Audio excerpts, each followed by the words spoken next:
નમસ્કાર મિત્રો, આશા કરું છું તમે બધા બરોબર હશો। મારું નામ છે મોહન ગઢવી। ગુજરાતી દુનિયા યુટ્યુબ ચેનલમાં ફરી એકવાર આપ સૌ મિત્રોનું હાર્દિક સ્વાગત કરું છું। તો મિત્રો, કાલે રાત્રે પીએમ નરેન્દ્ર મોદીજી લાઈવ આવ્યા અને એમણે એક વાત કરી છે મિત્રો, એક વાત કહી છે કે તમે મોહન ગઢવીના આ યુટ્યુબ ચેનલને તમે સબસ્ક્રાઈબ કરી નાખો, ગુજરાતી દુનિયા યુટ્યુબ ચેનલને સબસ્ક્રાઈબ કરી નાખો તમે બરોબર છે, જોક સપાટ। તો પીએમ નરેન્દ્ર મોદીએ મિત્રો કાલે લાઈવ આવ્યા અને ઘણી બધી વાતો કરી છે મિત્રો। ઘણું બધું સમજવાની જરૂર છે આપણને, બધું આ બધા આખા વિષય ઉપર આપણે ખૂબ જ વિસ્તારપૂર્વક વાત કરવાની છે। વિડીયોને છેલ્લે સુધી જોજો। તો નરેન્દ્ર મોદીજીએ જે વાત કરી છે મિત્રો, બધાને સાંભળવી જોઈએ અને આ વિડીયોમાં હું આને તમારા માટે મિત્રો આને હું ડીકોડ કરવાની એક કોશિશ કરીશ। જો મિત્રો અહીંયા જે શબ્દ કહેવામાં આવતા હોય છે ને મિત્રો, એના ઘણા બધા કારણ હોય છે, એની ઘણી બધી મિનિંગ હોય છે। ધ ગાર્જિયન્સે પણ કહ્યું છે, મોદી સાહેબે કીધું છે કે બેટા યુદ્ધ હજી ચાલુ છે, સમજી રહ્યા છો? યુદ્ધ હજી ચાલુ છે, અમે ખાલી હમણાં પોઝ કર્યું છે, ઓપરેશન સિંદૂર અમે ખાલી અહીંયા રોક્યું છે, બંધ નથી કર્યું, યુદ્ધ હજી ચાલુ છે।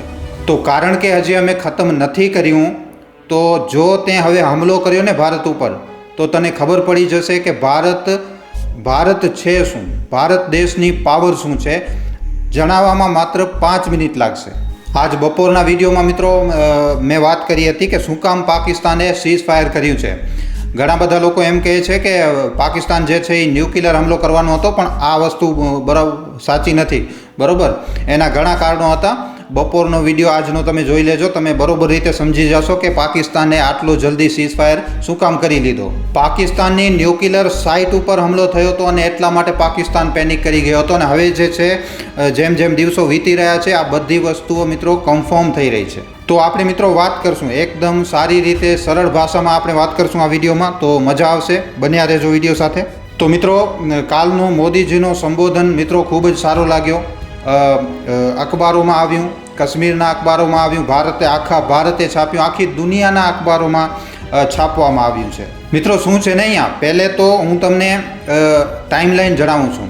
પાકિસ્તાનનો જે ISPR છે ને એનો ડીજી, અને એના ડીજીને પણ તમે જોશો તો એના પણ આતંકવાદીઓ સાથે લિંક છે, આજે એમ જ છે। તો એના જે ડીજી છે એને પોતાએ કહ્યું છે કે ખૂબ જ મોટો પ્રોપગેન્ડા ચાલી રહ્યું છે, ઘણી બધી ખોટી ખબરો ચાલી રહી છે, ફેક ન્યૂઝો ચાલી રહી છે, એના પોતાના ડીજીએ કહ્યું છે। પણ અહીંયા પાકિસ્તાનના જે મંત્રી હતા એ મીડિયામાં જઈ રહ્યા હતા, પાકિસ્તાનના મંત્રી મીડિયામાં, ઇન્ટરનેશનલ મીડિયામાં જઈને કહી રહ્યા હતા કે પાકિસ્તાને તો ભાઈ ભારતને બરબાદ કરી નાખ્યું છે। સોશિયલ મીડિયા ઉપર જોઈ લ્યો, બહારના જે એ લોકોના મંત્રી છે એ કહી રહ્યા હતા। મેં પહેલાં પણ એક વિડીયોમાં જણાવ્યું હતું કે ભારતને પણ આ વસ્તુ કરવી જોઈએ, ભારતને પણ ઇન્ટરનેશનલ મીડિયામાં જઈને પોતાની વાતો રજૂ કરવી જોઈએ। પણ પછી મિત્રો જે પ્રેસ બ્રીફિંગ થઈ છે ભારતની આર્મીએ જે પ્રેસ બ્રીફિંગ કરી છે, આપણી પ્રેસ બ્રીફિંગ થાય છે પછી આર્મી, નેવી અને એરફોર્સની, અને પછી પ્રધાનમંત્રી નરેન્દ્ર મોદીએ કાલે સંબોધન કર્યું આખા દેશને। તો આ જે કહેવામાં આવ્યું છે, આજે આખી જે ઘટના ઘટી છેલ્લા 1 અઠવાડિયા દરમિયાન, બધું મિત્રો દૂધનું દૂધ અને પાણીનું પાણી એકદમ સાફ થઈ ચૂક્યું છે। એકદમ તમને બધું સબૂતની સાથે દેખાડી દીધું, અને આખી દુનિયાએ આ વસ્તુને છાપી નાખી કે પાકિસ્તાનની બેન્ડ વાગી ગઈ છે એકદમ। આપણે એવો મિત્રો પલટવાર કર્યું છે આ વખતે, એવો પલટવાર કર્યું છે કે આખી દુનિયાની જે મીડિયા છે ને એ ખાલી અને ખાલી ભારતને જોઈ રહી છે, ભારત ઉપર નજર કરીને બેઠી છે। અને આપણે વિથ પ્રૂફ દેખાડ્યું છે બધું કે જોઈ લ્યો ભાઈ, અમે પાકિસ્તાનના આ ઠેકાણા ઉપર હુમલા કર્યા છે જ્યાં આતંકવાદી હતા, અને હુમલા અમે આતંકવાદી ઉપર કર્યા છે, પાકિસ્તાનના કોઈ સિવિલિયન ઉપર નથી કર્યા કે એની આર્મી ઉપર નહોતા કર્યા। પહેલા હુમલામાં ભારતે એની આર્મીને કોઈ નુકસાન નથી પહોંચાડ્યું। તો મિત્રો સૌથી પહેલા અહીંયા નરેન્દ્ર મોદીજીએ શું કહ્યું મિત્રો, કે લોહી અને પાણી જે છે એ એક સાથે ક્યારે પણ નથી ચાલવાનો। જો પાકિસ્તાનને જીવવું છે તો પાકિસ્તાનને પોતાના ટેરર ઇન્ફ્રાસ્ટ્રક્ચરને ખતમ કરવું પડશે। આનો મતલબ શું છે મિત્રો? આનો મતલબ તમે સમજો। આનો મતલબ એ છે કે હવે જે છે આપણે વાત કરશું ખાલી અને ખાલી ટેરરિઝમ ઉપર, આતંકવાદ ઉપર, અને આપણો એક સાથે સ્ટેન્ડ છે, જે આર્મીએ પણ કહ્યું અને નરેન્દ્ર મોદીએ પણ કહ્યું કે તમે લોકો પાકિસ્તાનની સરકારને કહ્યું કે તમે લોકો આતંકવાદને ખતમ કરો, પહેલાં તમારા દેશમાં રહી રહેલા આતંકવાદને ખતમ કરો અને પછી ભારત સાથે તમે વાત કરો. અને આ તમારા માટે પણ ખૂબ જ વધારે હાનિકારક છે. આતંકવાદ મિત્રો, આપણા બધાને ખબર છે કે આતંકવાદ જે છે, પાકિસ્તાને આ વખતે એક સાપ પાડી રાખ્યો છે. આ સાપ નથી, આ એનાકોન્ડા છે, આ અજગર છે. એ પાકિસ્તાનને આખો નીગલી ચૂક્યો છે. પાકિસ્તાનને પૂરી રીતે ખોખલો કરી નાખ્યો છે આતંકવાદે. અને પાકિસ્તાનના સૌથી મોટા આતંકવાદી કોણ છે? એનો ISI અને એની આર્મી. આ વાત આપણા બધાને ખબર છે. એમની જનતા મિત્રો, એમની જનતા પસ્ત છે પણ આર્મી મસ્ત છે. તો PM નરેન્દ્ર મોદીએ અહીંયા એકદમ સાફ કરી નાખ્યું છે કે ટેરરિઝમને ખતમ કરો, પછી અમારાથી વાત કરો. અને જ્યાં સુધી તમે આ વસ્તુ નહીં કરો, જ્યાં સુધી આતંકવાદને ખતમ નહીં કરો, ત્યાં સુધી એકદમ સાફ વાત છે કે કોઈ પણ પ્રકારની કોઈ શાંતિ નથી થવાની. કારણ કે તમે લોકોએ જેવી રીતે ભારતમાં જે હરકત કરી, જે પહેલગામમાં જે હુમલો તમે લોકો કરાવ્યો, એ લોકોનો ગુનો શું હતો? એ લોકો છુટ્ટી મનાવવા માટે ગયા હતા. તમે એનો ધર્મ પૂછીને એને ગોળી મારી દીધી. એની પત્નીની સામે એના પતિને મારી નાખ્યું, બાળકની સામે એના બાપને મારી નાખ્યું. તો એ લોકોનો ગુનો શું હતો? 3 વર્ષના બાળકની સામે એના પિતાને તમે ગોળી મારી અને એના પછી બાળકને તમે એના પિતાના પેટ ઉપર બેસાડ્યું. તો જ્યાર સુધી તમે આતંકવાદને તમારા દેશમાંથી નહીં ઉખાડો, ત્યાર સુધી કોઈ પણ પ્રકારનો કોઈ શાંતિ સમજોતો નહીં થાય. અને આ ખાલી ભારતમાં નથી, આ આખી દુનિયામાં છે. અને મારા હિસાબે તો મિત્રો હવે ભારતને આ મુદ્દો ઉપાડવો જોઈએ યુનાઇટેડ નેશનમાં કે આ ટેરરિઝમ ઉપર આક્રમણ કરીને આને ખતમ કરો. સવાલ ઉપાડવો જોઈએ કે પાકિસ્તાનની અંદર હમાસ શું કરી રહ્યો હતો? ટર્કી શું કામ પાકિસ્તાનને આટલો સપોર્ટ આપી રહ્યો છે? ચાઇના શું કામ એના સપોર્ટમાં છે?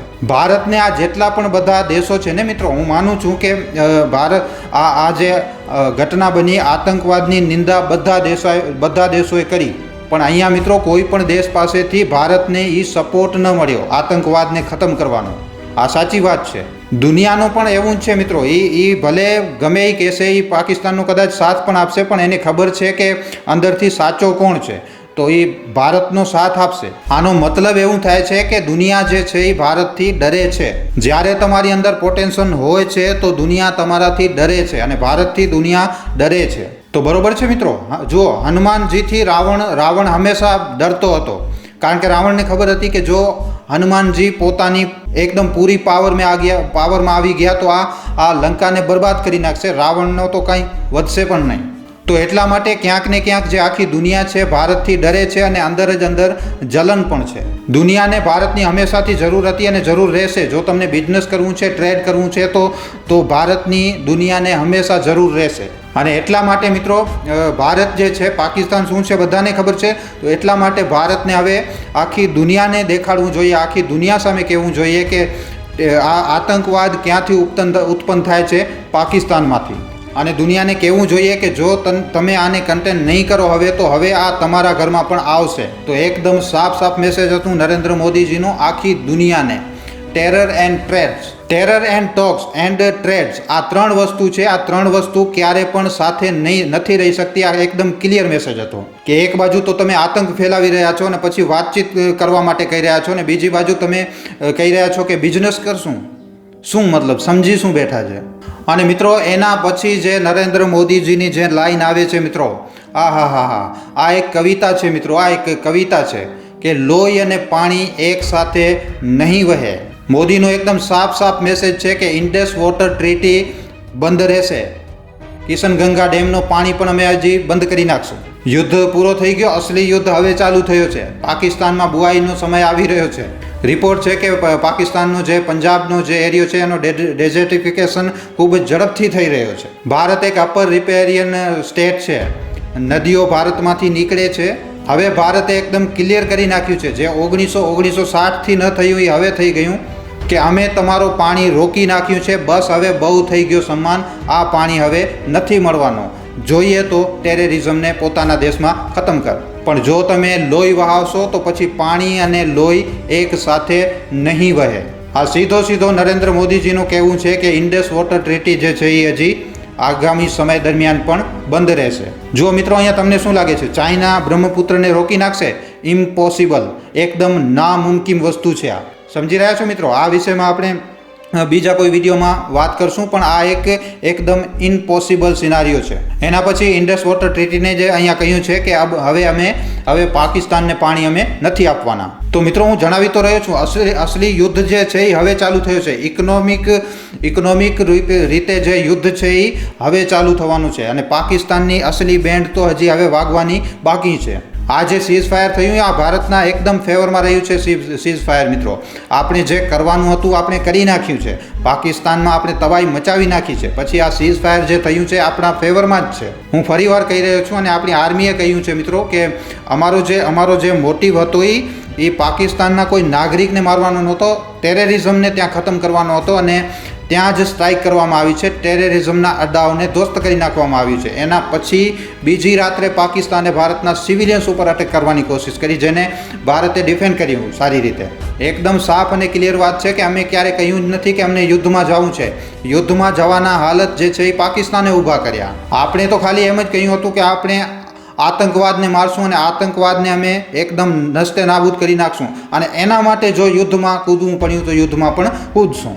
તો ભારતનો તો આખો મોટિવ થઈ ગયો કમ્પ્લીટ, મિશન કમ્પ્લીટ એકદમ. પણ હજી પણ ઓપરેશન સિંદૂર ચાલુ છે. હમણાં એને ઊભો રાખવામાં આવ્યું છે, બંધ કરવામાં નથી આવ્યું, બરોબર છે.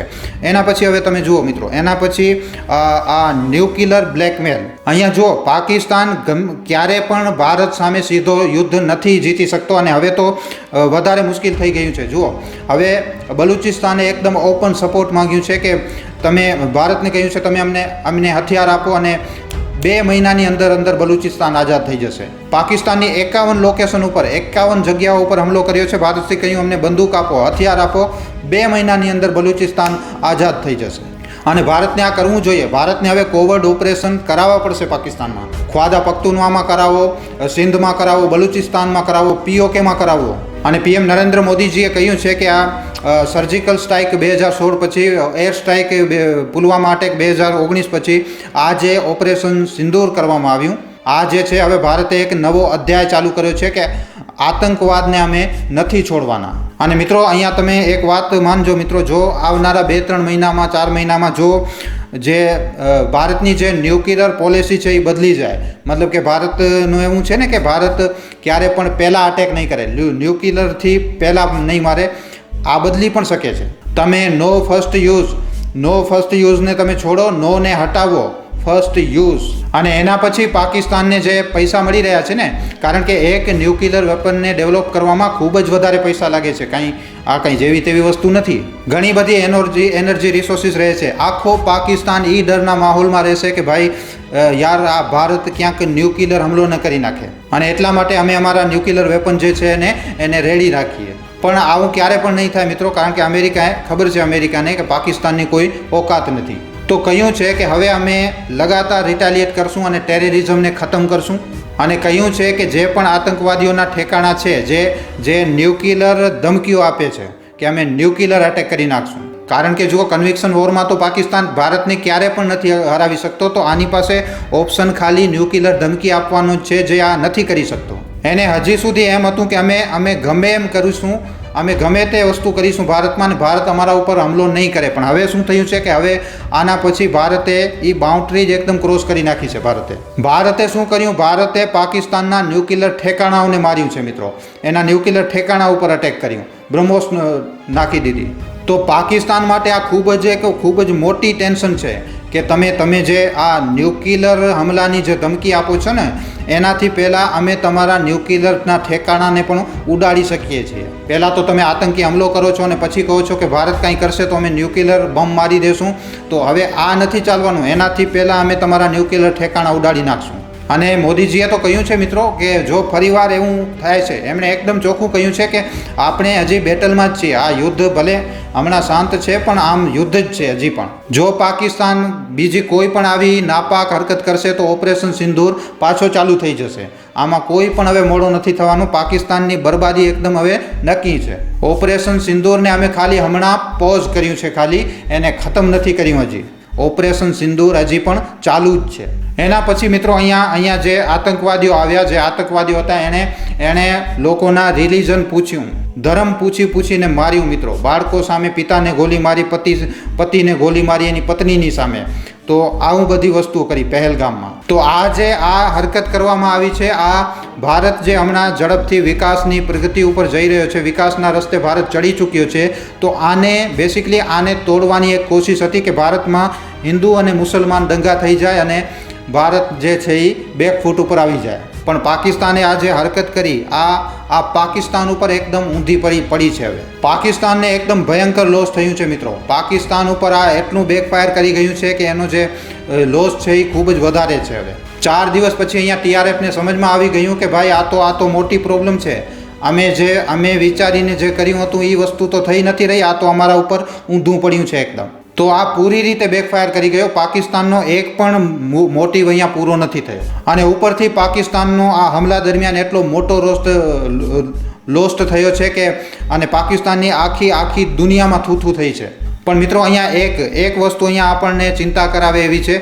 આપણે એકચ્યુઅલીમાં મિત્રો આપણે ખાલી પાકિસ્તાન સાથે નથી લડી રહ્યા, બરોબર છે. આપણે લડી રહ્યા છીએ પાકિસ્તાન અને ચાઇના સાથે, બરોબર છે. ચાઇના પણ છે પિક્ચરમાં.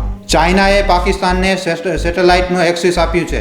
ચાઇનાએ ઘણી મદદ કરી છે પાકિસ્તાનની. ચાઇનાએ મિસાઇલ બનાવવામાં પણ પાકિસ્તાનની મદદ કરી છે. તો આ જે યુદ્ધ છે એ ખાલી આપણું ભારત પાકિસ્તાન યુદ્ધ નથી. આપણે યુદ્ધ કરી રહ્યા છીએ પાકિસ્તાન વિથ ચાઇના. તો આ વસ્તુને મિત્રો આપણે આ વસ્તુ ઉપર ખૂબ જ ધ્યાન આપવાની જરૂર છે. એના પછી મોદીજીએ કહ્યું કે અમે પૂરેપૂરી છૂટ આપી હતી ઇન્ડિયન આર્મ્ડ ફોર્સીસ. મિત્રો આ જુઓ, આર્મીને જ્યારે છૂટ મળે છે તો વસ્તુ શું થાય છે, આનો આ એક મોટો સબૂત છે. બધા આતંકવાદીઓને ખબર હોવી જોઈએ કે જો તમે લોકો આ સિંદૂર તમે લોકો ઉજાડશો તો તમારી હાલત શું થશે. તમે સમજી રહ્યા છો ને હું શું કહેવાની કોશિશ કરી રહ્યો છું. જો સિંદૂરને તમે ઉજાડશો તો પછી તમારી શું હાલત થવાની છે, આ તમને પહેલાંથી વિચારવું જોઈએ. જો તમે આવું કરશો તો આ ઓપરેશન સિંદૂર આ ખાલી એક નામ નથી, આ ઇન્સાફ હશે. આ ઇન્સાફ થશે. પછી અમે તમારી એકદમ નસલોને ખતમ કરી નાખશું, તમારી 7 પુશ્તોને ખતમ કરી નાખશું જો આ વસ્તુ તમે બીજી વાર ભારતમાં કરી દો. તો આવી જે બધી વસ્તુઓ છે મિત્રો એ નરેન્દ્ર મોદીજીએ પોતાના ગઈકાલના સંબોધનમાં જણાવી. હવે મિત્રો આના ઉપર તમારા શું અભિપ્રાય છે? ભારતને આવનારા સમય દરમિયાન પાકિસ્તાનના અગેન્સ્ટમાં પાકિસ્તાનના વિરોધમાં હજી કેવા કડક પગલાં લેવા જોઈએ, આના ઉપર તમારા શું કહેવું છે નીચે કોમેન્ટ સેક્શનમાં લખીને જરૂર જણાવજો. વિડીયો પસંદ આવ્યો હોય તો વિડીયોને ખાલી તમારા સુધી સીમિત ન રાખતા તમારા મિત્રો સાથે, પરિજનો સાથે, વોટ્સઅપ ઉપર, ફેસબુક ઉપર, યુટ્યુબ ઉપર જેટલો બની શકે વધારેમાં વધારે મિત્રો આ વિડીયોને શેર જરૂર કરજો. તો આજના વિડીયોમાં આટલું જ. હવે આપણે મળશું ફરીવાર એક આવા જ નવા જાણકારીસભર વિડીયો સાથે. ધન્યવાદ.